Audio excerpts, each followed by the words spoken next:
This podcast is brought to you by Rebecca Cassells of the Rising Dawn series. Do you like violence? Do you like smut? Are you tired of the stereotypical novels of werewolf romance out there and want something a little bit different? Then pick up Sparked Revolution, Book 1 in the Rising Dawn series by Rebecca Cassells. Available on Amazon, in Kindle and paperback. You too can become a sponsor by heading on over to patreon.com/stories, the true and the fictional.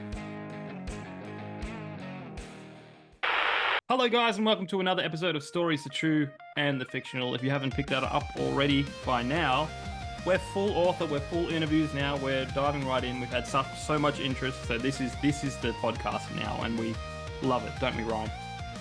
We definitely do. Are you still living the dream? I am still living the dream. In fact, I'm living the dream so much that this is my ethereal form. I'm actually still in bed asleep. But it's very early this morning, and we know Ryan doesn't do early. But I'm happy to do it for the podcast of meeting some great authors. Wonderful, wonderful. Well, guys, check out our sponsors, Rebecca Cassells, Martin Kearns. They have wonderful books out. And my new book on Corrosion has been out for a little while, so grab that. But now, let's get into the interview. Costi Gurgu, thanks for joining us. Thank you for having me. For those who don't know, who is Costi Gurgu? Right. So I'm a speculative fiction writer. I'm from Toronto, Ontario, Canada, to be more precise. And I have two short story collections and 4 novels, with the 5th on the way. The 5th is the 3rd book in my series, Corrosion. And for my fiction, I won like 28 awards, 3 of them for my debut novel, Reciparium, and 4 of them for the first book in the Corrosion series called Green Corrosion. The latest book that I will launch in September will be Black Corrosion, the 3rd book in the series. Wonderful. Well, thank you so much for joining us. Thank you. And we have a little bit of tradition here on the podcast where we like to get to know the author before we like to get to know their books. So we do have some fun icebreaker questions. We do encourage selfish answers. You're not here to win over the world that you're currently on top of. So Ryan, do you want to take the first one? Yeah, sure, no worries. So, okay, Costi. So the first one, picture we all live in a world where there's no war, it's all peaceful, we all get along, there's no cruelty to animals, everything's just happy, perfect. If you could get rid of one thing in the world, what would it be? All right. So everything is happy, everyone is happy. Yeah. You don't have to get rid of poverty.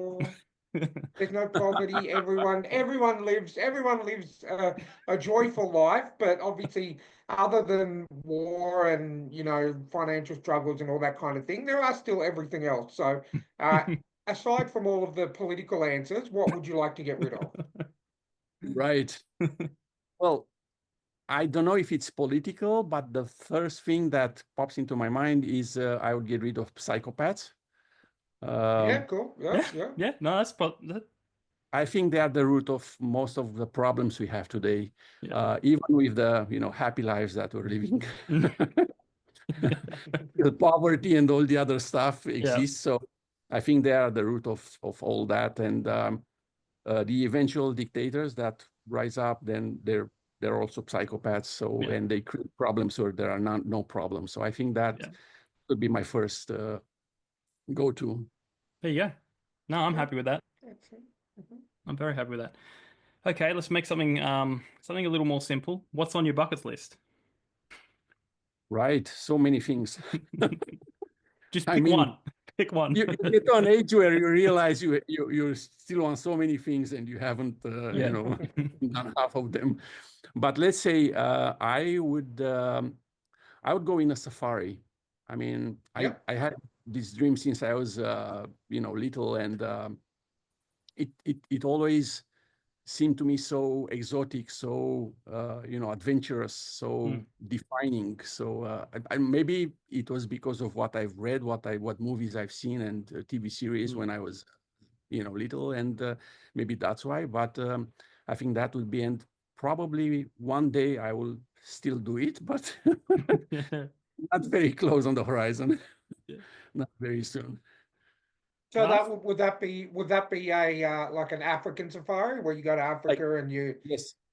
jump on with I think there's quite a few over there where you can jump on with the local and they'll take you all around and get up nice and close with a lot of the animals. Yes, something like that. In an African safari, Excellent. get very close to them, and yeah. Yeah, I can agree. That's something on my bucket list too. I think it would be really good to, I watch all the David Attenborough, documentaries and series and everything, but it'd be something different to actually be there in person and actually be able to, be really close to like a lion or elephants or Yeah, hippopotamus or whatever that may be. hear all that noise and smell all that Yeah. stuff. Yeah. It's a different experience, yeah, Oh, than what you definitely. see.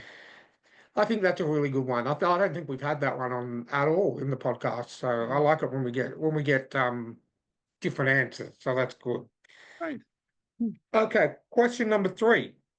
And this is a judgmental one. And you know what, Jamie? I'm going to take control for a moment. I'm actually going to change the question from now on. Oh, okay. So I'm going to change the question because I haven't really watched any lately, and I'm finding I think instead of saying what is the greatest sitcom of all time, I'm going to change it to be more broader. I'm going to ask you what is the greatest television show of all time, Oh, okay. and if that is not your favorite, like in your opinion, what is the greatest TV show of all time, and if that is not your favorite show, what is your favorite TV show of all time?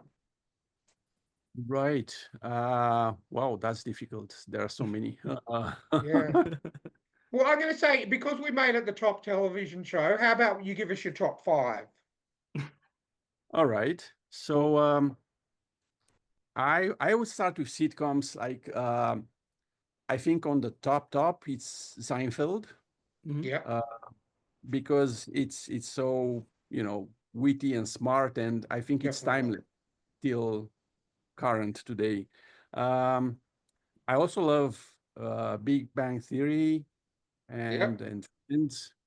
Um, but recently, I love the Game of Thrones yeah, series, um, and I don't know.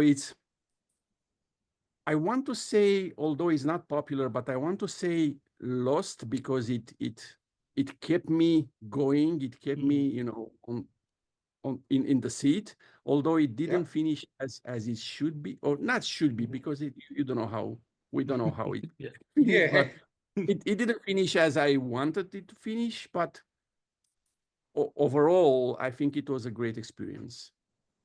yeah, I can definitely agree with Lost. And I think we have this question. Someone asked me, excuse me, someone asked me on a couple of podcasts ago, um, did I like Lost? Because I don't really like period pieces and stuff like that. And what I did like about Lost is the fact that, they focused on one character per episode in terms of, their flashbacks and learning about their past, and as well as it wasn't just all on the island or all, obviously there were key things that were happening on the island, but Yeah. it focused on, one episode could be Jack or Kate or Sawyer, and just showing how they actually got to be on that plane. And I think that's what kept me interested for 6 seasons.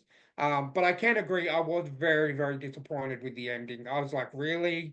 Come on. Like, you watch a show for that, you invest, and this is back when TV shows had 23 episodes per season. So you're investing a lot of time in watching a show like that, especially if you're binging it. If you weren't like me and watched it week to week, you're investing a lot of time in that. And for them to pick such an easy ending, Yeah. I think was a bit of a disappointment. So I can definitely agree there. And they built a lot during those seasons. They built a lot, Yeah, and you expected a lot because of that. exactly. Yeah. I mean that they the way that, and spoiler alert for a probably a 15, 20-year-old show, but like the way that they built it up with the others, and then the other, the DARPA company, and then the other people living on the island, I was like, okay, it's getting good. And then the fact that at the end they just were in purgatory and just went to heaven, I'm like, anyway, I was just like, come on. Yeah. But yeah, I do agree with Lost. Up until that last episode, I was like, I was watching it every single week, and it definitely took a grab of something inside me. So I can definitely agree with that. Oh, and there's one more. I'm trying to remember the Yep. name. It's quite recent. It's science fiction, made after some very thick books. Something with E X. With Is it that. Wheel of Time? No. No, It's sci-fi, No? science fiction. Oh, Sci-fi. sci-fi. Okay, It sci-fi. happens in our solar system. Expanse. Expanse. Yes, that's Yeah. Yeah. that's another good one, very good one. I know it's the sixth one, but Yeah. I just remember it. Yeah. Yeah. That's No, fine. that's totally fine. The Expanse. I'm not really, and I apologize if I offend anyone. I'm not a massive sci-fi person. Like I like Star Wars, I like a bit of Star Trek, but my wife is completely sci-fi. Anything sci-fi she'll watch, and she loves The Expanse. So I can definitely. She always begs me to watch it with her, and I'm like, I can't do 6 seasons or 5 seasons of a sci-fi show. I'm really sorry. Like I barely made it through Next Gen, All or right. like I made it through Next Gen because I love Picard. I love Patrick Stewart. But like there were some shows like when we were watching Star Trek Voyager, I was just on my phone or on my tablet pretty much most of the time, and I was just kind of watching it for the sake of her watching it. But yeah, definitely Expanse it's she one of these days she will crack me and get me to watch it, but But Ryan, I just didn't. the Punish is in it. Yeah, he is. Thomas Jane's in it. Thomas Jane. Because she keeps telling me, you know this guy, because we know him from, she knows him from The Mist, the Stephen King movie, The Yeah. Mist. And yeah, he's a really good actor, but yeah, still not enough to get me across the board. But I'll get there one day. Cool. Yeah, no, but it's good. It's a good one. Yeah. All right, Costi. What is your zombie apocalypse plan? Right. Like turning into a zombie in a painless way. Not feeling. Just go with it.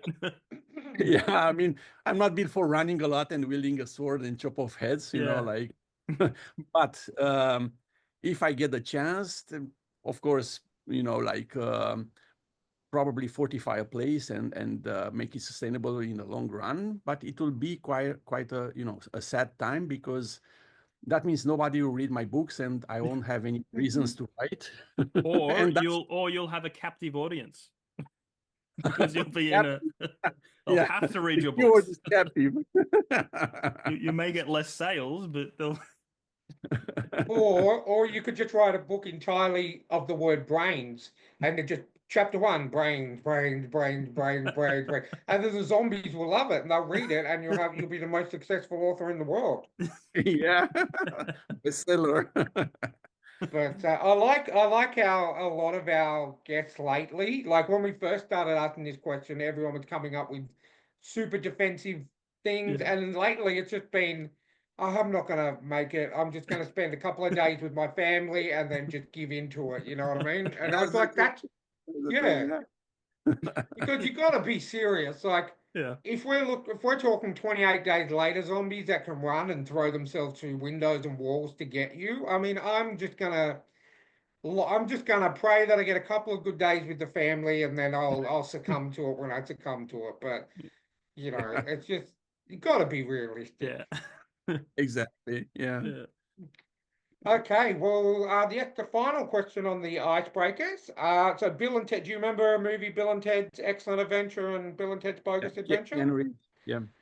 Excellent. Okay, so Bill and Ted show up outside of your house, and they say, "Well, dude, Rufus has asked us to take you for a trip in a time machine phone booth. Where do you go?" All right. I think they were failing history, and that was one of the motivator. But I'm not failing history, so I won't go back in time. I would actually like to go to the future and be, amazed by the future, or at least see if we have a future. Yeah. If we don't, why we don't, Yeah. like that's what fascinates me more, like the future than the past. Because I think we had a conversation with one of our guests a couple of weeks ago, or a week ago, and she said, I think it was they've set their book 500 years in the future.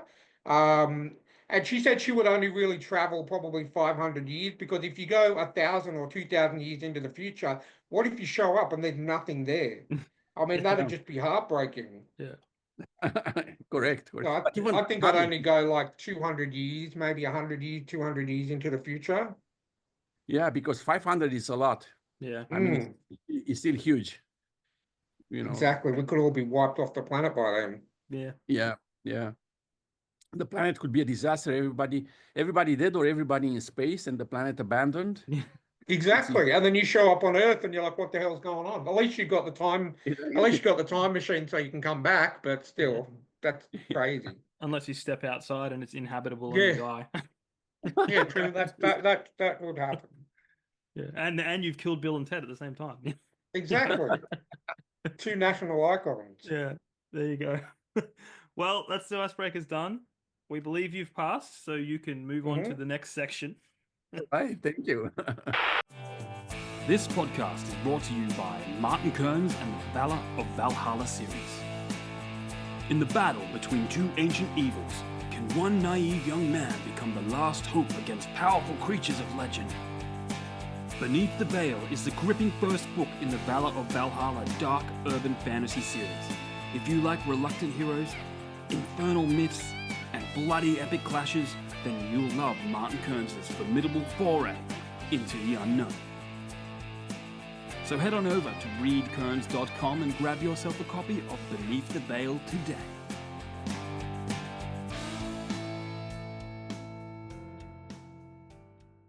Tell us how you got into writing. How did it all start for you? I was, when I started writing, I was in primary school. I think I was in the 2nd or 3rd grade. And basically it was Star Wars. I wrote a pastiche after Star Wars, like something very Star Wars, nothing original, nothing, but my literature teacher encouraged me. So I said, why not? I'll continue with these, dumb things that I was writing at the time. But then I wrote something worth reading in high school. I read them in a writers group, which was with adult writers, some published writers. So not my colleagues, not my friends. And I was praised for one of my short stories, and that encouraged me to actually take it seriously and do it consistently. But it took a few more years to actually get published, to sell something. So I sold my first short story in the first year of university. And the next year I got my first award. So that convinced me that I should be writing and I should focus on it. And obviously I wouldn't be able to live from it, but out of just writing, but still just keep at it. I wrote my first novel, I think, in the 2nd or 3rd year of university. And it was an experiment. I wanted to see if I can write a story that happens in another world, not Earth, with no human characters, and still make it readable. Still make it, still make the readers empathize with what happens there.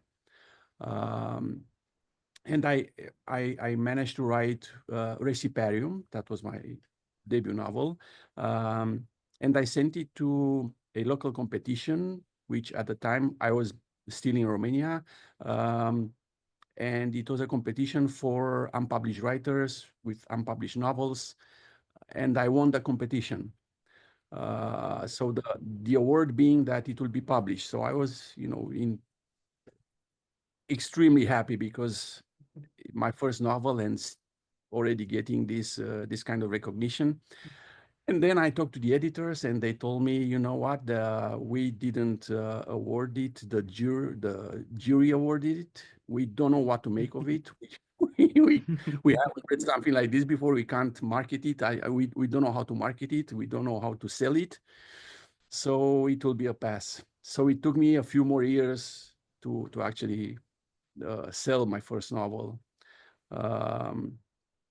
And that was, I sold it first in Romania, and then in the States the second time, not as a translation, but as an original, because I had to rewrite it.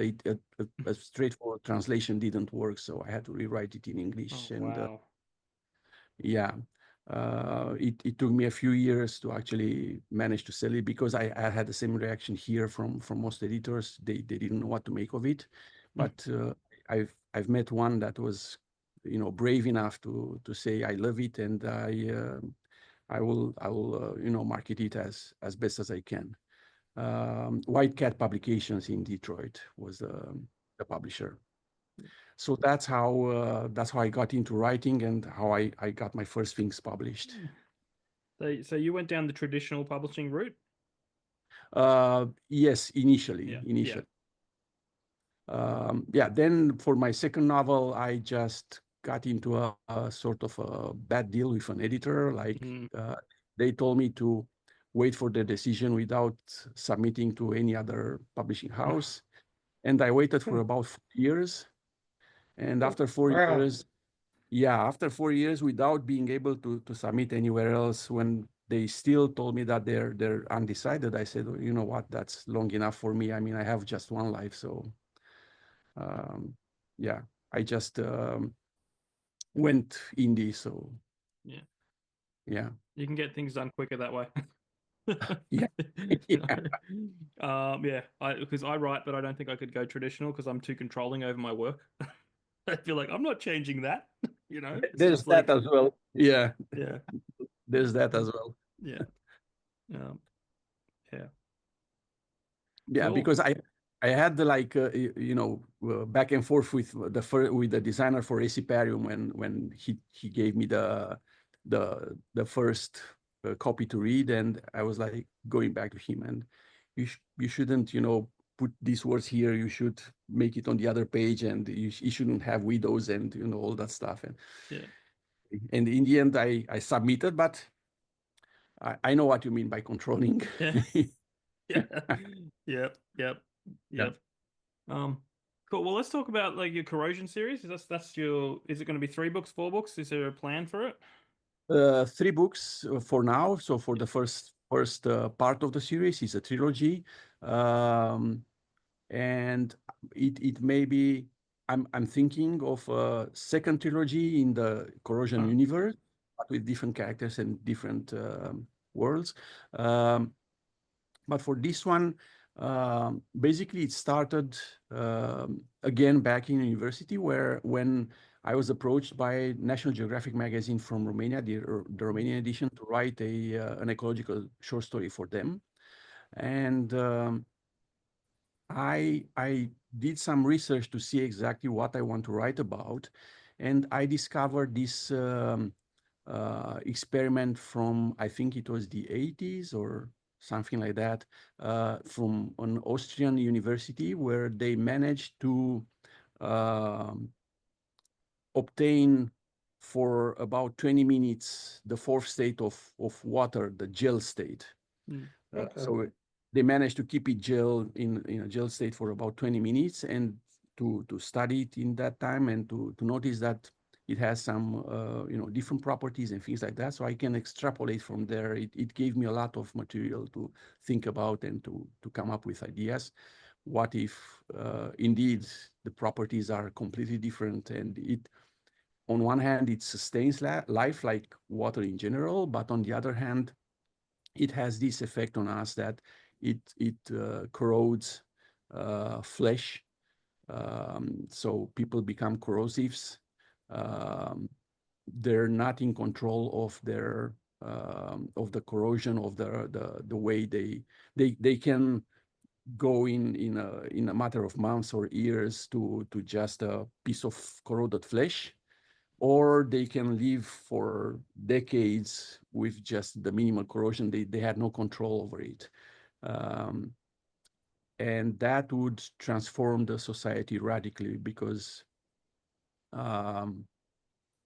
it will basically create a new kind of humans, a new kind of people. The mental structure would be different. The way they see the world, the way their needs, their behavior would be different. And that would be in the opposition with the very few that still have control over liquid water, clean water, and they keep their normal form like us. So they are hidden. And this is the story. The green corrosion is the story of an ambassador from a clean water community to the corrosive community society next to them, trying to make a deal, trying to make to trade with them and to establish some sort of diplomatic relations. And I wrote this, it was the short story Corrosion. I wrote it in university for National Geographic. I published it, I sold it.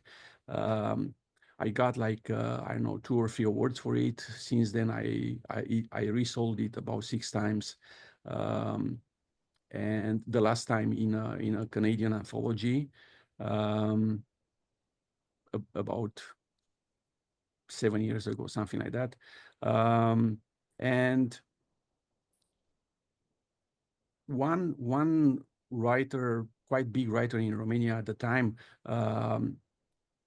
was saying that basically the first book or the first story in every series is the good one, and all the sequels are bad inherently. That you can't write good sequels. And I said, okay, let's make a bet and try something about that. So I wrote the second story in Corrosion, the Corrosion universe, called Pink Corrosion, after Corrosion, and it proved to be a success. I sold it. I got some awards for it. And he obviously said, well, but that's different. It's a different story. It's not the continuation. Well, it's they're the same characters. Of course, it's a different story. I mean, Yeah. You have to come up with something different than in the first one, not just continue exactly the same adventure, because it would be boring. So these are the stories that are the base of my green corrosion. It's the first one, Corrosion, and then Pink Corrosion is the Pink Corrosion in the series. And I came up with the conclusion for the trilogy, which is Black Corrosion. Which rounds up nicely the whole universe that I created there. So was the third one done on a bet as well? Or Sorry? Was the third book done on a bet as well? Did someone bet you? Oh, no. No? No. Otherwise, it would have been long, like long time ago. Yeah. No. That's cool. It's a very unique universe you've created. Where did you pull your inspirations from, plot wise and character wise and all that? From my experience in university, so the protagonist is actually a sort of a nerd. He likes to study. He likes to, he likes science. He likes to read.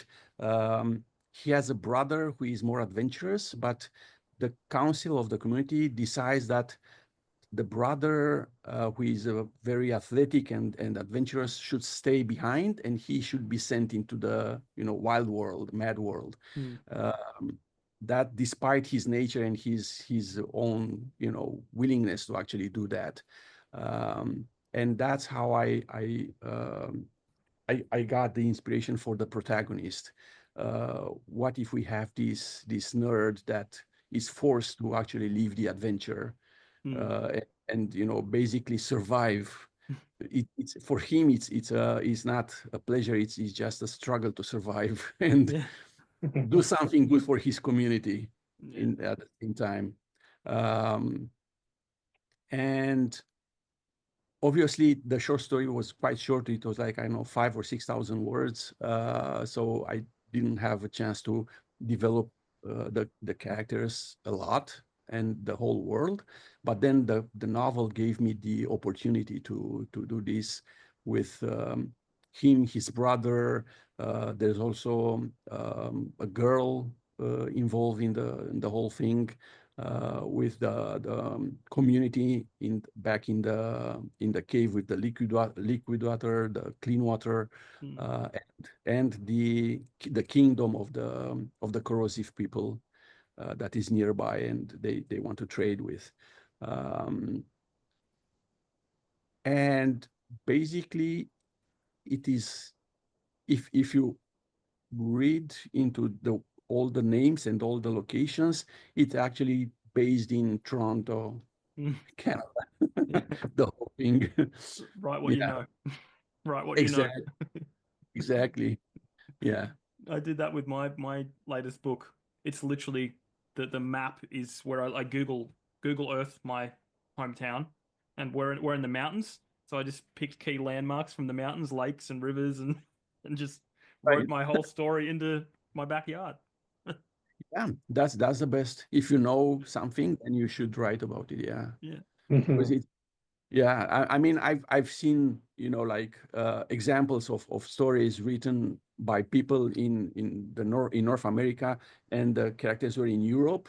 Yeah. And you could read through, that the writer has been there, maybe has been there, maybe has been there as a tourist for like a couple of days, but not more. Yeah.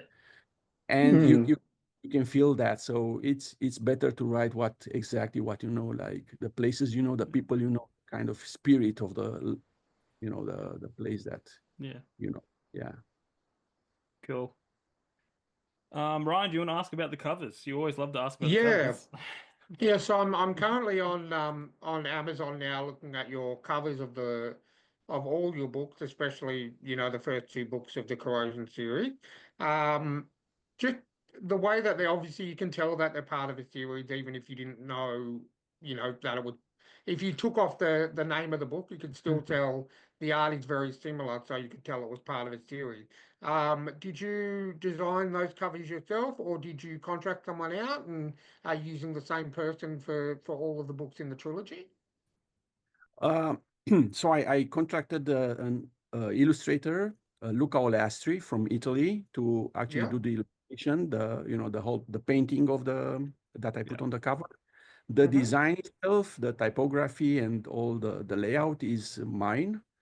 So it's a team effort, let's say.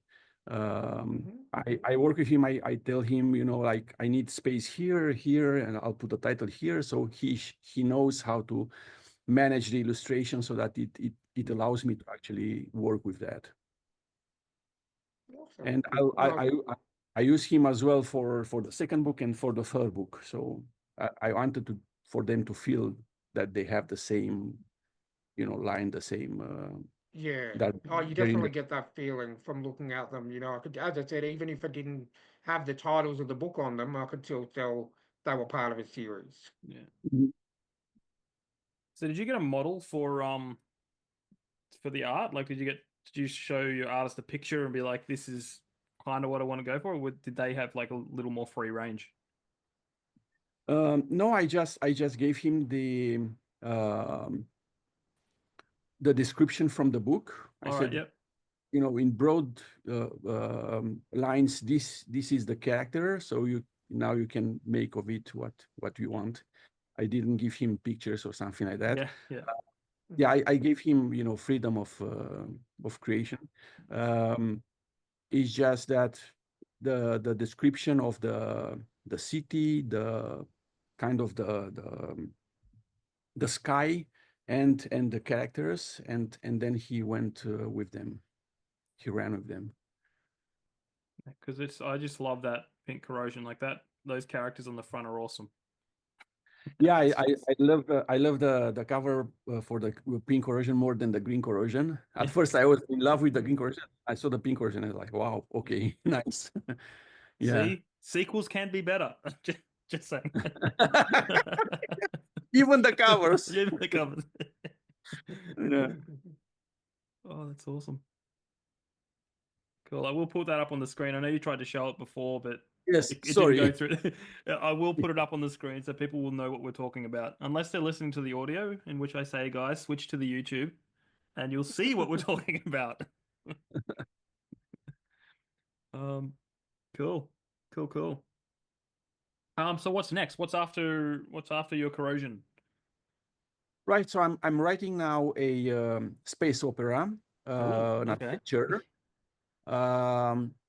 which basically started as a screenplay, as a feature script, and it got an award. It got to be finalist and semi-finalist for a few competitions, but it's hard to actually find a place for. There are like hundreds of thousands of scripts in the world, so or maybe millions, who knows, and it's hard to actually find somebody to get it into a movie. So after a few years, I said that you know what, I'm going to write the book, and now I'm writing the book after that script, and it's the working title is The Red Death, and it's basically about a plague unleashed by the former gods of the galaxy that threatens to wipe out the entire galaxy, humans and aliens alike.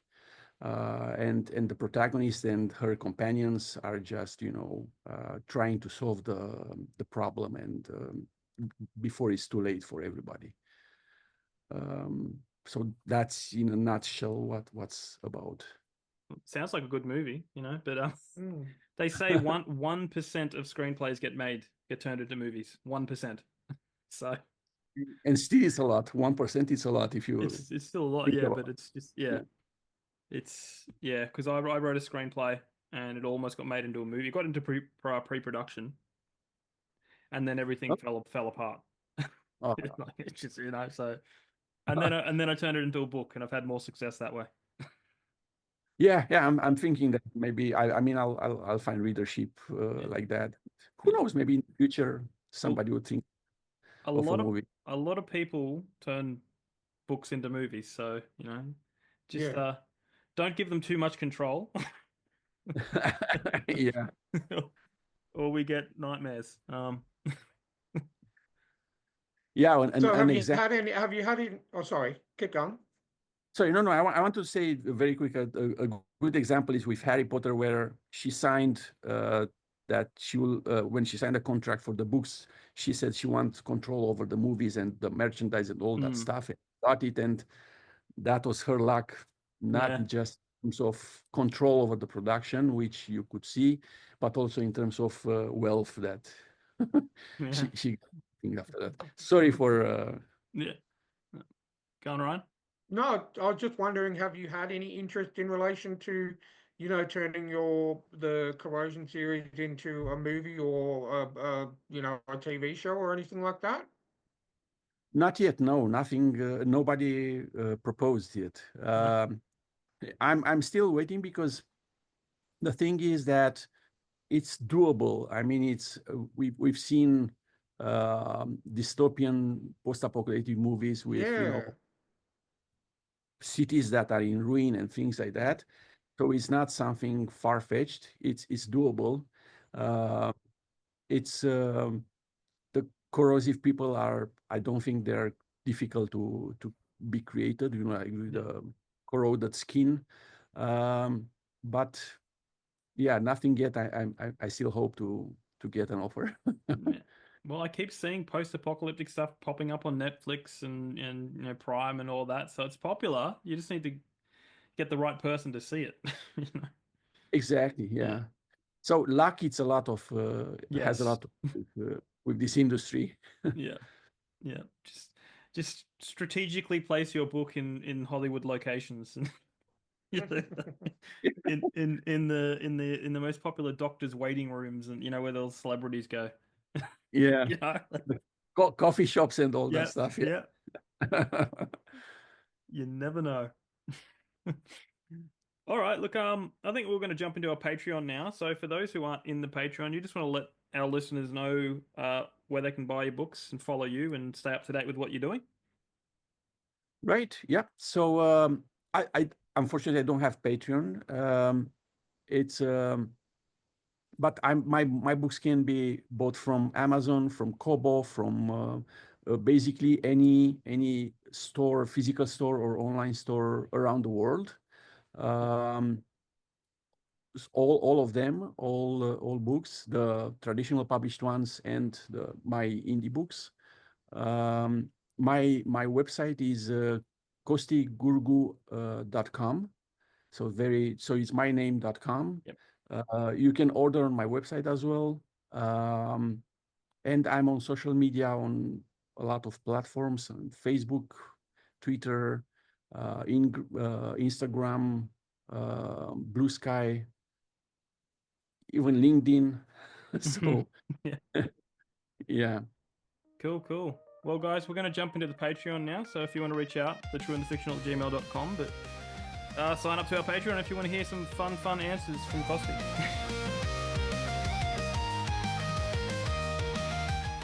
It gave me a lot to think about and encouraged me to actually write myself.